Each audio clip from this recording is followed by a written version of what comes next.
Olá pessoal, hoje eu irei falar sobre o quarto símbolo do Espírito Santo. No dia anterior eu falei sobre o vento e hoje eu vou falar sobre o fogo. O fogo ele representa poder, luz, energia, força, calor. Em Hebreus 12:29, o apóstolo Paulo fala que Deus ele é fogo consumidor. Em 1 Coríntios 3, o apóstolo Paulo fala que as nossas obras serão consumidas pelo fogo. Se nós fizermos bem, o fogo não consumirá. As nossas obras resistirão ao fogo. Mas se foi para o homem as nossas obras, então o fogo consumirá. O Espírito Santo é simbolizado pelo fogo.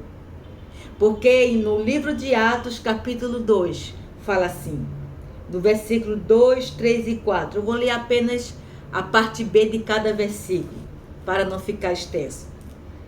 De repente veio do céu um barulho semelhante a um vento. Olha aqui, no dia anterior falei sobre o vento, como símbolo do Espírito. Soprando muito forte, veio do céu, porque a igreja estava ali reunida depois que Jesus subiu aos céus. A igreja estava em oração, esperando a promessa do Consolador. Então a Bíblia fala em Atos 2 que veio do céu um barulho forte como um vento e encheu toda a casa. Então todos viram distribuídas entre eles línguas de fogo e pousou sobre cada um deles. Línguas. O que quer dizer isso? Labaredas. Sabe aquela fogueira que sobe, aquela labareda de fogo? As pessoas que estavam em Jerusalém na festa, viu descendo sobre cada um dos que estavam ali na casa em oração, línguas como de fogo, línguas de fogo, e pousou sobre cada um deles. E a Bíblia fala no versículo 4, todas as pessoas ali reunidas ficaram cheias do Espírito Santo. Ficaram cheias do Espírito Santo. Porque Jesus havia prometido o Consolador. E eles estavam reunidos em oração e louvor. E de repente veio como um vento muito forte sobre a casa e desceu como línguas de fogo. Igual aqueles desenhos animados que tem aquelas labaredas, que tem um formato como se fosse de uma língua, né? E veio sobre eles e todos foram cheios do Espírito Santo. O Espírito Santo, ele é representado pela água, que sacia nossa sede, que nos lava. É representado pelo vento, que nos traz vida, traz o fôlego de vida, mas também é representado pelo fogo. Fogo que consome o pecado. O ourives, quando pega o ouro, ele passa pelo fogo. E aquele ouro, ele é purificado.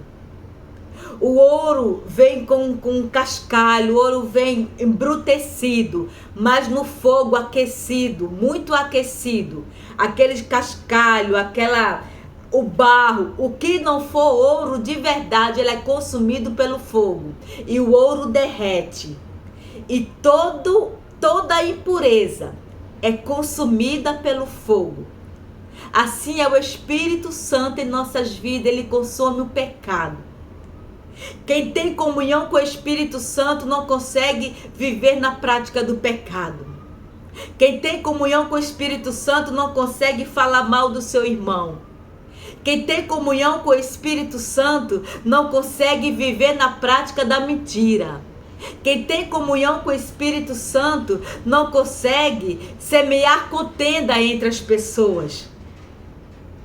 Invejar o outro, não consegue, porque o Espírito Santo é como fogo que consome o pecado, que elimina, que arranca de nós toda a impureza, toda a maldade, toda a maledicência.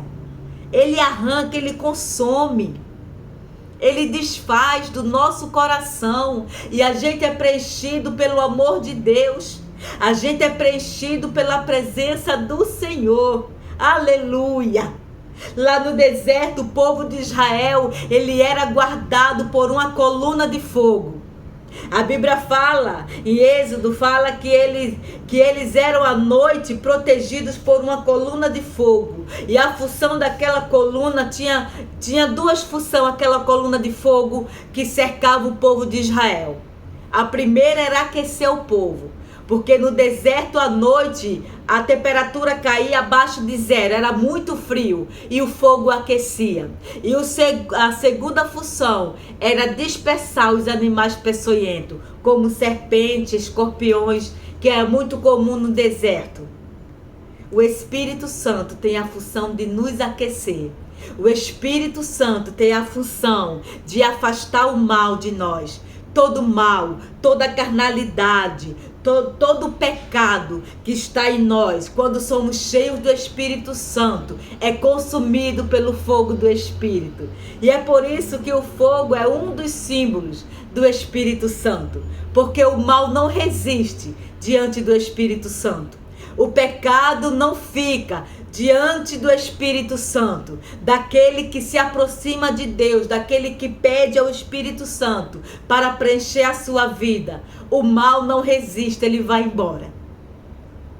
Porque na física, o corpo não pode, dois corpos não podem ocupar o mesmo espaço.